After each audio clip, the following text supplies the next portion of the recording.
Halo semuanya, balik lagi sama gue Bernard. Ini adalah hari pertama gue di Crystal Pride Roleplay. Jadi seperti yang kalian tahu, di server ini kita benar-benar roleplay dari nol. Harus punya identitas, kerja, bahkan kalau mau nyetir kendaraan juga harus punya SIM. Hari ini gue bakal jalanin semua proses itu, jadi temenin gue dari awal sampai akhir. Oke, pertama gue baru masuk kota dan langsung ketemu sama orang namanya Piero. Untung banget ketemu dia, kalau enggak gue mungkin bakal bingung harus mulai dari mana. Dia bilang, langkah pertama itu bikin KTP dulu. Tanpa KTP, hidup di kota ini susah banget. Jadi kita langsung jalan ke kantor pemerintahan.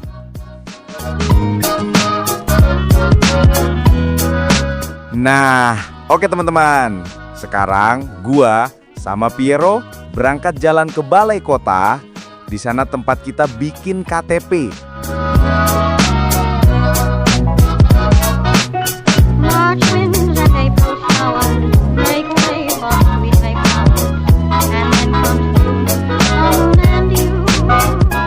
Dia ini kalau nyetir kadang enak, kadang enggak. Anjing. Gua hampir aja jatuh dari bukit dia ini. Kalau nyetir agak-agak emang.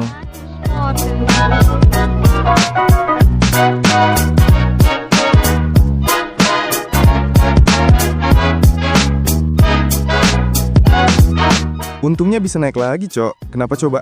Harus lewat jalan kayak gini. Padahal ada aja jalan yang bagus. Anjir lah.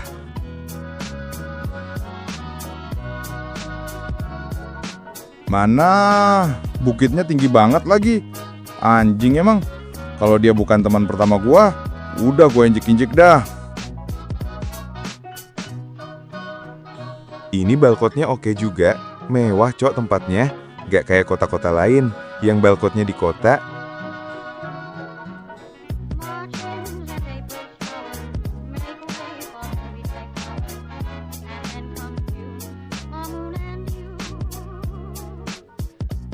Sesampainya di kantor, gue ngantri bareng pendatang baru lain. Isinya ramai banget, kayak beneran antrian di dunia nyata.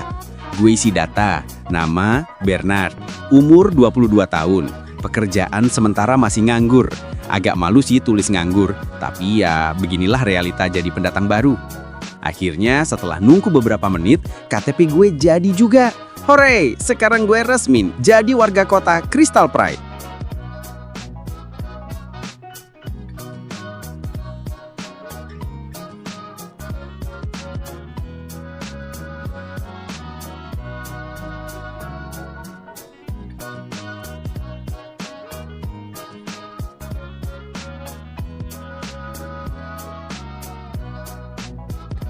Next, kata Piero, gue harus beli HP. Karena kalau nggak ada HP, gue bakal kesulitan banget komunikasi sama orang. Jadi kita jalan ke market.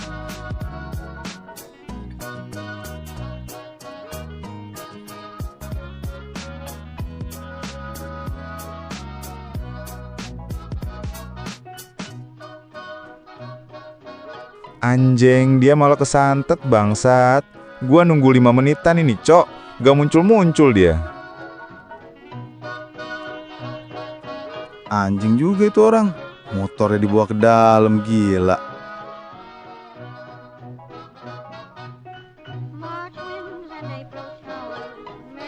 Nah, nih orang masuk lagi untungnya. Gue kira dia bakal keluar. Untungnya masih balik. Ya elah, kesantet lagi dong. Ini orang demen banget kesantet. Mana motornya hilang lagi ya? Anjing emang. Untuk bener anjing, ada motor warga, nggak kekunci. Sekarang gue bawa ini.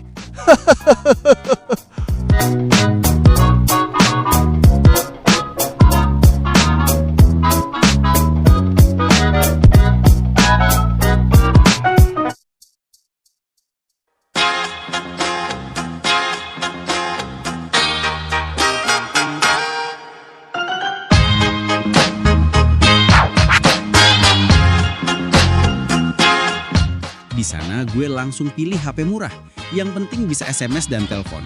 Sekalian beli kuota internet biar bisa aktif. Rasanya detail banget ya, kayak hidup nyata.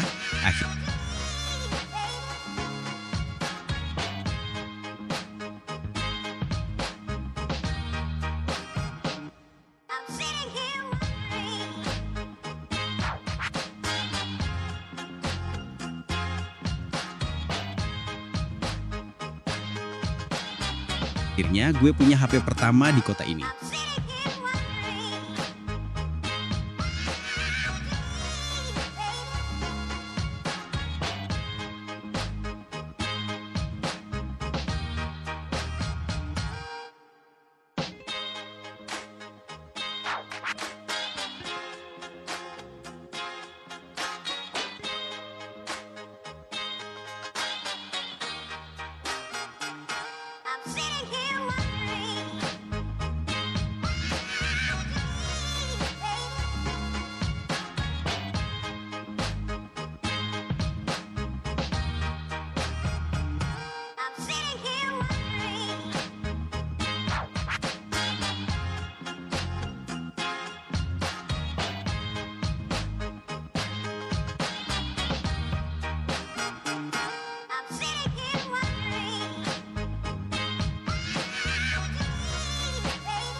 Nah, bagian berikutnya agak bikin deg-degan, yaitu bikin SIM. Karena kalau ketahuan nyetir tanpa SIM, bisa kena tilang polisi, duit melayang.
Pertama, gue tes teori.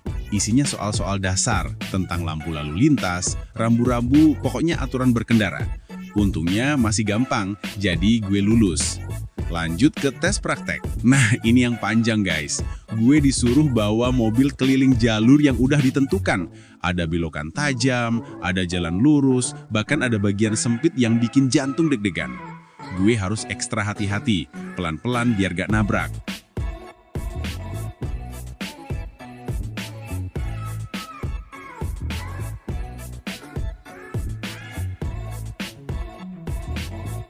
Sempat sekali gue hampir nabrak trotoar. Untung bisa langsung koreksi setir. Kalau gagal, gue harus ulang dari awal. Jadi gue fokus banget kali ini. Lama-lama terbiasa, dan akhirnya gue bisa selesaiin semua rutenya. Petugas bilang gue lulus, dan langsung kasih SIM. Rasanya lega banget. Jadi, kalau kalian baru main, sabar aja ya pas bikin SIM, karena prosesnya panjang dan butuh fokus.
Dia ngajak gua kerja, bikin plat motor. Gila deh, males aslinya gua.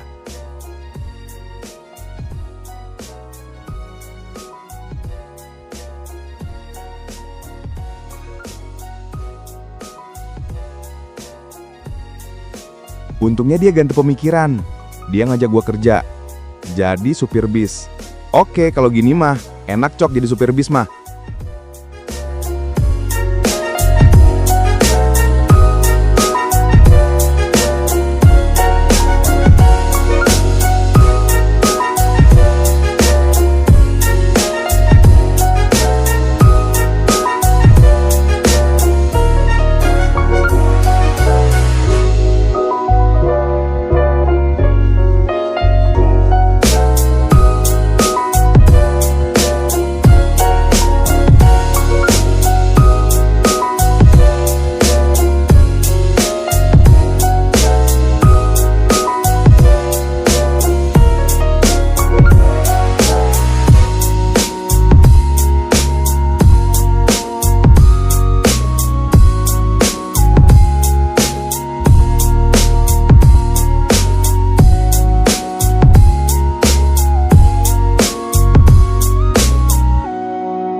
Sekarang saatnya gue kerja jadi supir bus. Gue daftar di terminal, dapat seragam seadanya, terus langsung naik ke bus besar warna biru tua. Begitu duduk di kursi supir, gue sempat mikir, wah gila, ini kendaraan gede banget, jangan sampai gue nabrak pas bawa. Perlahan gue nyalain mesin, suara knalpot bus bener-bener bikin berasa nyata. Awalnya agak kaku pas injek gas, tapi lama-lama mulai kebiasa. Rute pertama lumayan gampang, cuma dari terminal ke halte depan mall. Ada beberapa penumpang yang naik, ada yang bawa tas gede, ada yang cuma buru-buru pengen sampai tujuan, mereka langsung bayar tiket. Ada yang pakai uang pas, ada juga yang ribet ngitung kembalian. Gue ketawa sendiri, detailnya bener-bener kayak dunia nyata. Semakin jauh, rutenya makin panjang. Gue harus muter lewat pusat kota, melewati gedung-gedung tinggi, lampu lalu lintas, bahkan sempat kejebak macet. Pas lampu merah, ada aja penumpang yang ngeluh karena buru-buru. Ada ibu-ibu ngomel pelan, "Pak supir, cepetan dong, saya takut telat kerja." Gue dalam hati cuma bisa bilang, "Sabar bu, ini lampu merah, bukan gue yang bikin." Keluar dari pusat kota, bus masuk ke jalanan lebih sepi. Pemandangan mulai berubah. Ada sawah, ada jembatan panjang yang bikin view-nya keren banget. Sambil nyetir gue mikir, ternyata kerja jadi supir bus gak seburuk yang gue kira. Lumayanlah bisa jalan-jalan keliling kota gratis, malah dibayar pula. Rute ketiga lebih menantang. Jalannya agak sempit, tikungan tajam, dan ada turunan curam. Gue harus benar-benar hati-hati, pelan-pelan biar penumpang nyaman. Sempat ada penumpang yang komentar, "Wah, supirnya hati-hati banget, mantep nih." Rasanya bangga juga dapat pujian. Setelah beberapa putaran, saldo gue mulai naik.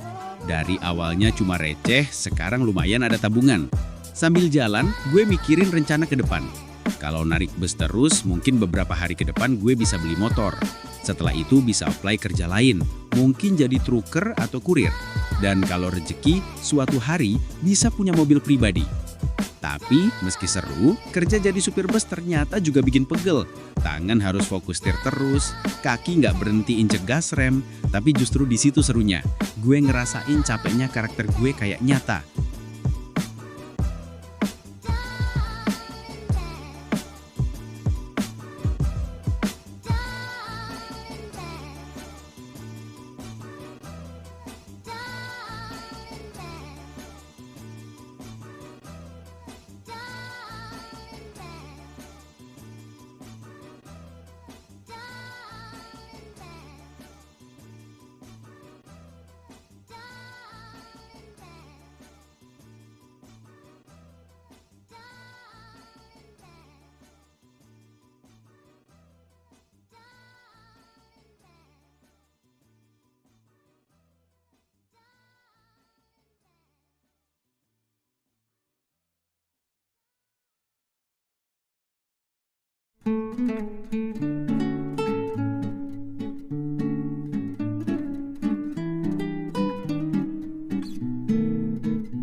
Abis narik bus beberapa jam, akhirnya gue mutusin buat istirahat. Gue parkirin bus di terminal lagi, turun sambil ngelus dada lega karena